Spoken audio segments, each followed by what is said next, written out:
প্রযুক্তির কল্যাণে হাজার মাইল দূরে থেকেও প্রিয়জনের হাসিমুখ দেখা সম্ভব, কিন্তু সেই ভিডিও কলেই চোখের সামনে সন্তানের মৃত্যুর কোলে ঢলে পড়ার দৃশ্য একজন মায়ের জন্য কতটা হৃদয় বিদারক তা ভাষায় প্রকাশ করা অসম্ভব।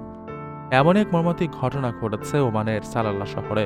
ভিডিও কলে বৃদ্ধা মা ও স্ত্রীর সাথে কথা বলার সময় হৃদরোগে আক্রান্ত হয়ে মৃত্যুর কোলে ঢলে পড়েছেন আব্দুল মতিন নামের এক প্রবাসী।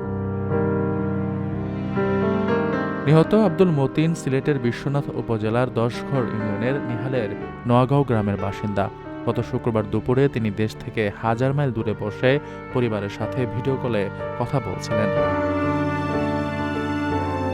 হঠাৎ তীব্র বুকে ব্যথা অনুভব করেন তিনি। যন্ত্রণায় কথা বন্ধ হয়ে গেলে বারবার ইশারায় নিজের কষ্টের কথা বোঝাতে চেয়েছিলেন, কিন্তু স্ক্রিনের এপারে থাকা অসহায় মা ও স্ত্রীর কিছুই করার ছিল না। চোখের সামনেই যন্ত্রণায় ছটফট করে নিথর হয়ে যান তিনি। মতিন ওমানের সাদি এলাকায় দীর্ঘদিন ধরে কাজ করতেন এবং ২ সন্তানের জনক ছিলেন। এই মর্মান্তিক ঘটনায় পরিবার ও এলাকায় গভীর শোকের ছায়া নেমে এসেছে। আপনার স্বপ্নগুলো আকাশ ছুবে প্রবাসীর হেলিকপ্টারের মাধ্যমে। বিয়ে, জন্মদিন অথবা যে কোনো বিশেষ প্রয়োজনে হেলিকপ্টার ভাড়া করতে যোগাযোগ করুন স্ক্রিনে দেয়া নাম্বারে। প্রবাসীর হেলিকপ্টার, নিরাপদ ও সাশ্রয়ী বাহনের বিশ্বস্ত নাম।